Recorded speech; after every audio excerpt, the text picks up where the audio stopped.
नमस्कार, मैं वर्तिका सिंह और आप देख रहे हैं क्लाउड टाइम्स ब्रेकिंग न्यूज की खास खबर। अब खबरें विस्तार से।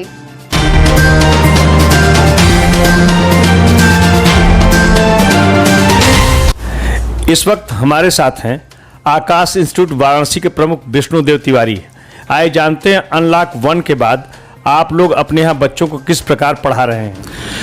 अनलॉक 1 के बाद से जब गवर्नमेंट्स की गाइडलाइंस रही कि हम सेंटर पे ऑफिस वर्क और ऑनलाइन क्लासेस को सपोर्ट कर सकते हैं, तो हम लोगों ने ऑफिस प्रेमिसेस को स्टार्ट किया। और पहले भी हम लोग लाइव क्लासेस जो हमारी ब्रांच फैकल्टी है उनके द्वारा माइक्रोसॉफ्ट टीम, जूम, जो भी टेक्नोलॉजी को पकड़ के हम लोग जिस तरीके से भी बेहतर तरीके से पढ़ा रहे थे वो सारी चीज़ें कंटिन्यू थी। अनलॉक 1 के बाद ये चीज़ें और स्मूथ हो गई। बच्चों को स्टडी मटेरियल हम लोग प्रोवाइड कर पाए, जो पेरेंट्स आके 1 by 1 आके स्टडी मटेरियल भी ले सके। तो हम लोग ऑनलाइन लाइव क्लासेस और स्टडी मटेरियल का सपोर्ट और इन चीज़ों को और थोड़ा स्मूथली कंडक्ट कर पाए। तो धीरे धीरे ये चीज़ें हो पाई हैं, ये चला है। विष्णु जी, कोविड में बच्चों के सामने नीट की प्रवेश परीक्षा को लेकर काफी भ्रम की स्थिति है, इस बारे में आप क्या कहना चाहेंगे? देखिए, भ्रम तो है क्योंकि इसमें एक गाइडलाइंस और डेट दी गई थी कि नीट का एग्जाम जुलाई में 26 जुलाई को होगा। अभी ये सिचुएशन अभी भी क्लियर नहीं है कि कोई उनका जो प्रवेश पत्र होता है या रोल नंबर होते हैं, अभी इसके बारे में कोई भी इंफॉर्मेशन नहीं आई है। और ऐसे भी चांसेस हैं, बीच में कुछ दिनों पहले अखबारों में भी इस चीज़ को मेंशन किया गया था कि जेईई मेंस और नीट की परीक्षाएं मे भी सितंबर अक्टूबर तक शिफ्ट कर दी जाए। तो अभी दोनों तरफ असमंजस और ओहपोह की स्थिति है बच्चों के लिए। वो 26 जुलाई को मान के प्रिपरेशन करें या उनकी क्या तैयारी रहे। मुझे लग रहा है कि अब ये गवर्नमेंट्स को या एमएचआरडी मिनिस्ट्री को इस चीज़ को फिक्स कर देना चाहिए कि नीट का एग्जाम्स कब होगा और किस तरीके से बेहतर कर सकते हैं, जिससे बच्चों के मन में कोई संशय न रहे। विष्णु जी, बनारस की कई कोचिंग संस्थानों के बंद होने की सूचना आ रही है और कुछ प्रमुख कोचिंग संस्थानों की ऑनलाइन तैयारी ठीक नहीं है। इस बारे में आप इंजीनियरिंग और मेडिकल के बच्चों को क्या संदेश देना चाहेंगे जो तैयारी कर रहे हैं? देखिए, कोविड एक टफ सिचुएशन के रूप में आया है और इसके लिए मेंटली कोई भी प्रिपेयर नहीं था। ये चीज़ें अचानक आई। तो जब भी कोई समस्या आती है तो कुछ कमज़ोर लोग या जिनके पास तैयारी नहीं होती है या प्लानिंग नहीं होती है, सबसे ज़्यादा वो इससे इफ़ेक्टेड होते हैं। लेकिन अगर हम धैर्य के साथ कुछ काम करें तो हम ओवरकम कर सकते हैं। अब क्योंकि आकाश एक बड़ा ब्रांड है, देश भर में इसका एक बड़ा नाम है, हमारे पास सारी टेक्नोलॉजी और सिस्टम है।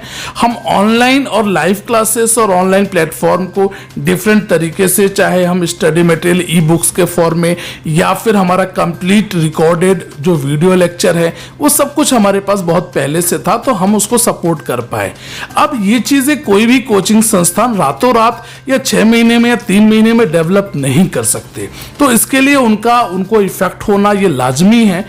सिचुएशन टफ है, जो भी बेहतर हम कर सके वो करना चाहिए, लेकिन गवर्नमेंट्स को भी कोई गाइडलाइंस देनी चाहिए। सबसे बड़ा विषय ये है कि 4 महीने हो चुके हैं, संस्थान जितने भी कोचिंग संस्थान हैं वो बंद हैं, वो पढ़ाई नहीं करा पा रहे हैं, उनके भी अपने खर्चे हैं, उनके अपने रिसोर्सेस हैं। तो ये अगर हम 18% जीएसटी दे रहे हैं, गवर्नमेंट्स को हम एक अच्छा सपोर्ट्स करते हैं, तो गवर्नमेंट्स को कोई ना कोई एक सही गाइडलाइंस देनी चाहिए कि हमें कब कैसे हम क्लासेस कंडक्ट करा सकें, जिससे कुछ ना कुछ ऑफलाइन और हाइब्रिड मोड में लेके हम चल सकें। तो मेरा ये सुझाव है कि इसके पीछे जरूर कुछ ना कुछ होना चाहिए। अब कोरोना काल में एडमिशन की बात करें तो बनारस के अन्य कोचिंग संस्थानों की तुलना में आकाश खुद को कहां पाता है? हम इसमें काफी अपने को बेहतर पा रहे हैं, क्योंकि जैसे हम बोल रहे हैं कि हमारे पास जो संख्या है, हम इफेक्ट जरूर हुआ है, लेकिन औरों के कंपैरिजन में हम काफ़ी बेहतर हैं। हमारे पास अभी भी 1500 के आसपास, 1500 के आसपास स्टूडेंट्स हैं जिनको हम सक्सेसफुली क्लासेस कंडक्ट कर रहे हैं। हम दूसरे से कंपेयर करें तो हमारी स्थिति कहीं ज़्यादा बेहतर है, हम बहुत अच्छा कर रहे हैं। इसमें कोई दो राय नहीं है कि हमारे पास लोगों का भरोसा है और ब्रांड की वजह से और हमारे पहले के रिजल्ट्स की वजह से, क्योंकि यूपी की फर्स्ट रैंक हमने 2 बार लगातार दिया है, ऑल इंडिया 3rd रैंक उस बच्चे की नीट और एम्स में अक्षत की रही है, तो हमें लोगों ने भरोसा हम पे जताया और हम बेहतर कर रहे हैं। हमारे पास संख्या भी अच्छी है। अभी हमारे पास 1500 के आसपास स्ट्रेंथ है। धीरे धीरे हम और अच्छा कर भी रहे हैं, और अगर हम किसी से भी कंपेयर करें तो हम कहीं बेहतर है। पूरे पूर्वांचल में हम बहुत अच्छा कर रहे हैं।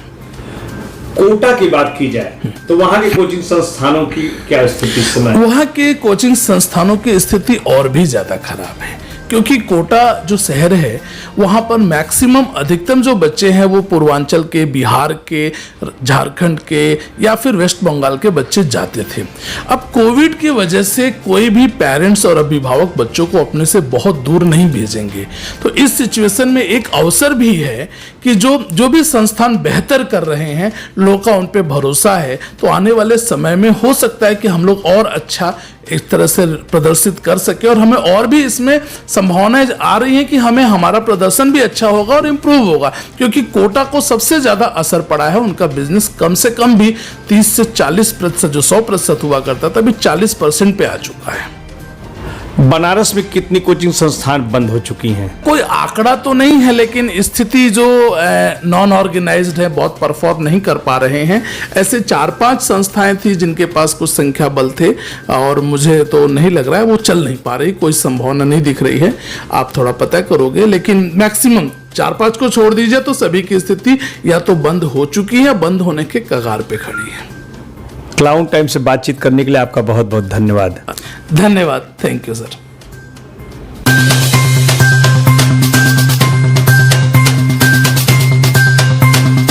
क्लाउन टाइम्स ब्रेकिंग न्यूज की खास खबरों को देखने के लिए हमारे YouTube चैनल को सब्सक्राइब करें, लाइक करें और बेल आइकन पर क्लिक करें। क्लाउन टाइम्स की खबरों को अगर आप हमारे Facebook पेज पर देख रहे हैं तो पेज को लाइक जरूर करें।